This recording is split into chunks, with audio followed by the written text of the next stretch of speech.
a day after 3 people died at a temple in Kerala's Kozhikode district where 2 parading elephants were agitated allegedly by sudden fireworks. The question is over both parading elephants at temple functions and bursting fireworks. When the two happen together, it is a known fact that the elephants can get triggered, and in fact, there is even a case, we believe, in the Kerala High Court seeking a ban on fireworks at temples. In this case, eyewitnesses say that at the Kuruvangadu temple in Kozhikode, 2 temple elephants, Pitambaran and Gokul, were part of a temple procession when suddenly Pitambaran turned aggressive and attacked Gokul after some fireworks.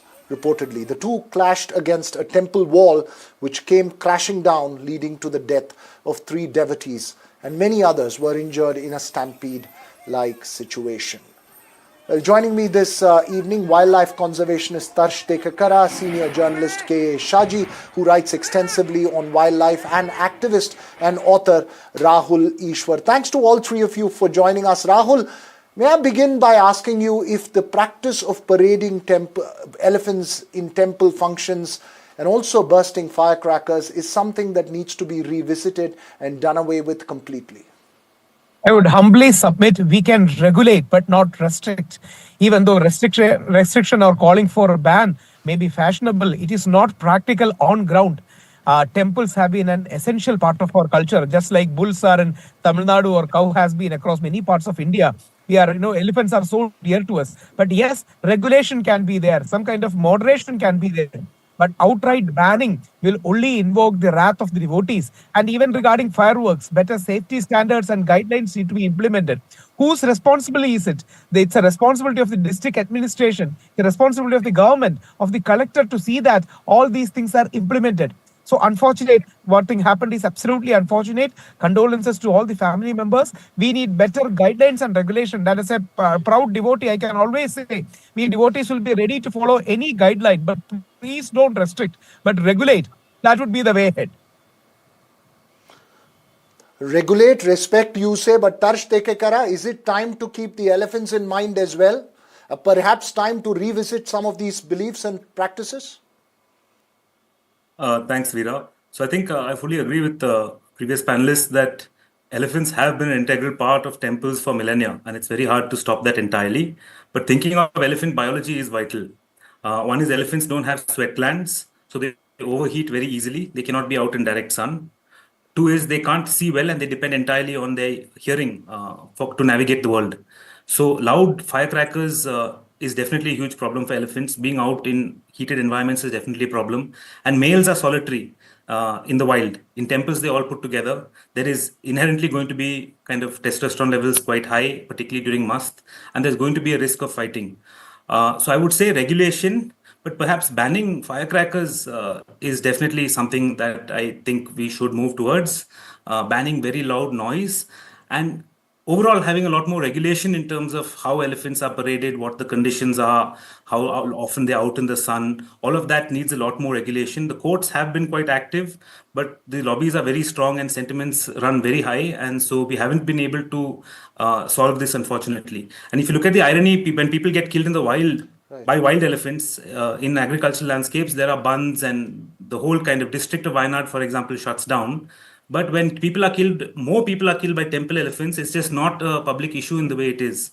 So I think this hypocrisy is a real problem. We really should take a more holistic view, and definitely we need to regulate the way elephants are displayed and paraded everywhere in India, not just Kerala. That's a very important point that you make there. When elephants trample from the wild, then there is so much attention that's given, but not to those that are made to parade in temples. K.A. Shaji, where would you stand on that debate? I totally agree with the task that there is a hypocrisy, there is a double standard, there is a kind of people's difference of opinion in the case of handling the 2 kinds of elephants. At one level, the people are demanding trigger-happy solutions to end the human-wildlife conflict. At another level, the same people, the same kind of people are promoting and encouraging those who are facilitating the continued parading of tamed elephants in temple festivals. I am not disrupting, I am not questioning, I am not challenging the religious right or the religious culture or whatever the practices at the temples. But we have to ensure at least the implementation of the prevailing laws. Because there is a clear-cut already guideline that there must be space, at least 5 meters space between one elephant and another elephant. But that is not happening. And in Kerala, there is an organized lobby. The lobby of the elephant owners are they are very powerful, and they are influencing the temple festival organizers, even church festival organizers. And these people are even trying to influence the government decisions and even trying to get into legal fights to protect their own vested interests. That is one of the biggest issue in Kerala. And another thing is that the climate change is happening, the heat is increasing. In this state, there is a rule: no elephant could be paraded continuously for more than 5 hours. But that is not actually happening. From the morning to evening, without rest, without fulfilling any kind of the animal rights related things, these people are pressurizing the elephants to be part of the festivals. And this widespread use of the firecrackers without any kind of discrimination. So these are all the key issues. These are the major issues. No, you're making very important points there. All three of you have made some important points. Rahul, how do one ensure these rules are followed? Because, when you're parading elephants, and I ask this very honestly, 2 points that have been pointed out. One is the hypocrisy of talking about elephant attacks in, let's say, a Wayanad or a place like that. On the other hand, not really taking concrete action in some of these cases. A, and B, when an elephant is being paraded, how does one stop somebody from throwing a firework, some loud noise? The poor animal can get triggered. How does one ensure safety? Though it's happening for many, many years, given the kind of crowds that congregate, how does one ensure that kind of safety? I totally agree with the earlier two speakers, Shaji sir, in airing the sentiments. That's the reason why we need an effective administration which balances the interest of devotees and also the wildlife protection people's issues and the other things, safety measures. So we need an intelligent balance that can only be initiated by the government and the others. That's the reason why legendary gurus like Srinarayana Guru Devan has discouraged the use of exhibitionism in our temples. Whenever we go, we request them, instead of 10 elephants, let us have 2 or 3 elephants, or let us cut down and minimize. So definitely that angle should definitely be probed. At the same point of time, all the devotees do have a right. Devotion is a very sensitive issue. Temple, church or mosque are very sensitive issue.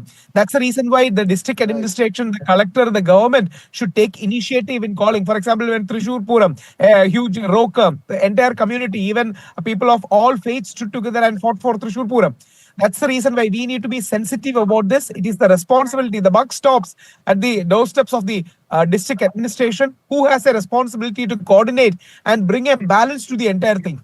And generally, all believers are totally following of what is being instructed to them, but not an outright ban. An outright ban will create a knee-jerk reaction. Absolutely.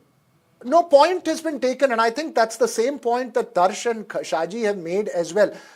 Moving further from an outright ban, Tarsh, very briefly, and as I'm speaking to you, we are playing those pictures of what happened there in Kozhikode district. How do we then implement something of this nature? It's easy to say district administration, but how difficult is it that when you are parading elephants before a huge crowd of people, there are going to be drum beats, there are going to be noises, somebody's cell phone can ring. How does one make sure that these restrictions are in place and then there is safety both for the elephants and for the human beings? Thanks, Veera. So I think, it's a time bomb ticking. There's no two ways about it. Elephants in these environments are always highly stressed. They're walking on hard surfaces. They're exposed to extreme heat. They're getting only a very single kind of crop as diet. So many males being close to each other is highly unnatural. So this is almost a kind of time bomb waiting to burst there. And like you said, anything can trigger. So I think there's no simple answer. You have to maybe bring in mahouts from places like Wayanad who have deep understanding of elephant behavior, bring in the forest department a lot more. You have to enforce what laws exist. I don't think we need to do anything more. Keeping elephants apart, limiting the number of hours they're out, making sure they are cool, not allowing human beings too close to each other. If we kind of make a concerted effort to implement what laws are there around how elephants are paraded. I think that will help the situation considerably. But it starts with the public. I mean, it's because the public almost love the elephants to death that there are so many people and there's so much pressure on the elephants. So there has to be a kind of mindset change in Kerala of being more respectful to the elephants and kind of respecting some boundaries. But allowing people to kind of express their love for elephants. Understanding them a little better. Absolutely. So I think bringing in the forest department and mahouts. About respect, but also about understanding them. Absolutely. Understanding them. I mean, Shaji, very, very briefly. I'm sorry, Tarsha, I was just interrupting you there. Shaji, very briefly, we have just 20 seconds. After this incident, do you believe that there will be some kind of systemic action, or is it just one more incident for the history books at the moment? Sir, I have no hope. As you may be heard about Techikaud Ramachandran, one of the famous elephants in Kerala. He is half blind. He killed 15 people and 3 elephants, but still he is being paraded in the temple festivals, despite of all the laws. That is the situation here. In the last 2024, only 9 people were killed by elephants. But this year, in the last 2 months, in the January and February, 6 people have been killed by the elephants in Kerala. So there must be some urgent action. And they have to take into consideration the climate change challenges. They have to consider the stress factor among the elephants. Right. So there must be an expert opinion, seeking of the expert opinion and a time-bound action plan to de-stress the elephants.